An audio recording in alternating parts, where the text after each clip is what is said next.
I would like to begin today with a spoken word piece that I wrote for this occasion. If everyone else is the problem, then the problem can't be me. One finger forward, three pointing back, living in a world of paradoxology. Privilege blends with power, coinciding with patriarchy. Us against them mentality, stemming from white supremacy, globalized and localized, paints black, brown, yellow, red as monstrosities. Exploiting bodies for capitalism, then blaming it on manifest destiny. Trail of tears longer than settler colonialism will ever be. The United States never united for everybody. Constitution written for the dominant majority. Who's in the seats of power? Who's still waiting for their turn, superfluously? Empty promises that the world will rectify peacefully. We don't need equality. There is never an even playing field from the beginning. We need equity, respectfully. Thank you. So equity starts from the understanding that our world is imbalanced, that some people are treated more humanely than others, and that some people have access to what they need, but not everybody. So let's imagine this with an example of shoes. Let's say everyone needs a pair of shoes, but only some people get those shoes depending on their identity. And that becomes a problem in society.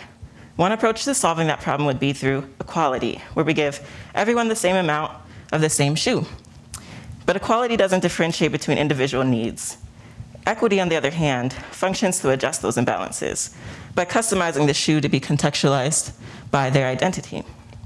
So now we have different shoes for different people. Equity builds on the idea of equality, but is ultimately leading towards the creation of justice. And justice is the removal of those systems to begin with, where we can build systems that make personally designed shoes for everyone, with, for example, equitable access to a cobbler.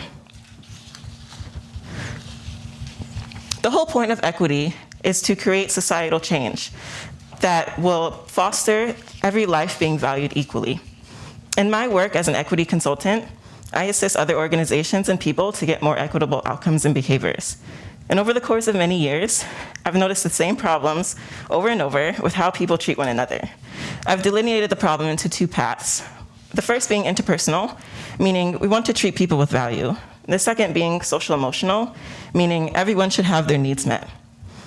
In reality, every moment of every day, people are being mistreated. Lives are expended unnecessarily. This is what inspired me as a grassroots mobilizer to go into my studies at Penn in order to create a connection between behavioral and neuroscience.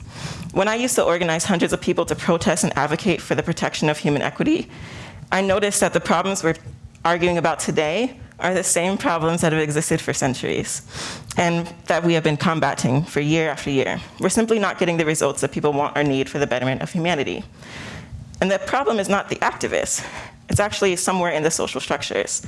So I'd like to tell you a different way that we can solve this within the disciplines of science. Let's start with behavioral science.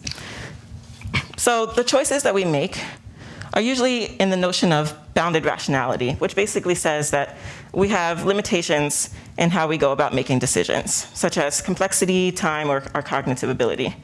And it starts to set the foundation for us to explore why human decision-making is fallible, which leads us to the idea of biases and heuristics. And these terms explain cognitive shortcuts that we use to reduce complexity in judgment. Heuristics are different categories of shortcuts, and sometimes they lead to errors in judgment, but when those errors become systemic, they lead to being biases, and biases cause inappropriate treatment.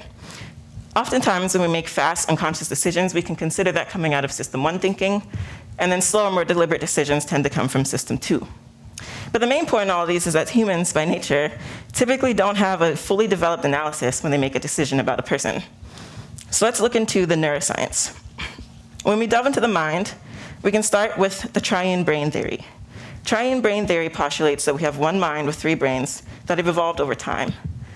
Usually in the lower red region, which is called the brainstem, it goes to the blue region or the limbic system, and then the green region or the prefrontal lobe. The brainstem is colloquially known as the reptile brain because our instincts emerge from there. Over time, though, the brain has matured to become more complex in decision-making, and the green lobe is colloquially known as the thinking brain. Once information enters the brain, it routes through these regions, And from there, we direct our movements to the motor cortex, which is traditionally viewed as the final output. So let's put these together in an example. Let's imagine that a person is asked to complete some math where they look at a number and determine if it's greater than or less than 5. So the person sees a number on the computer screen, the number 3, starts processing the sensory information in their limbic system, moves into the cortex to logically assess the equation, and then flows through the motor cortex to result in some movement, which is the striking of the keyboard with an answer. Another way of looking at this is through these steps shown sequentially. Stimuli go into our emotional processing, which inform our beliefs and then thoughts and then results in a behavior. But what happens when that stimuli is a human? We automatically start judging and assessing them to make sense of our world.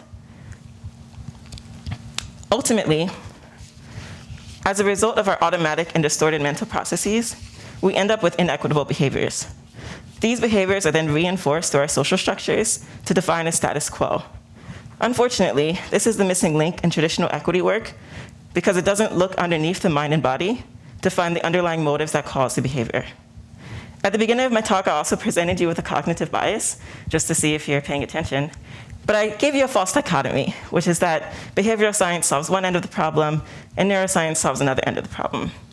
But in practice, both of these sciences work together, combining these pieces to form our ideologies. The secret sauce is once you understand that our ideologies come from flawed mental systems, you can understand why we have flawed social systems. All of our interpersonal and social systems are human-made. It's all a social construct. And these structures normally seem very overwhelming to try and address, but we can actually change the structures by changing the way our mind and body perceive the world.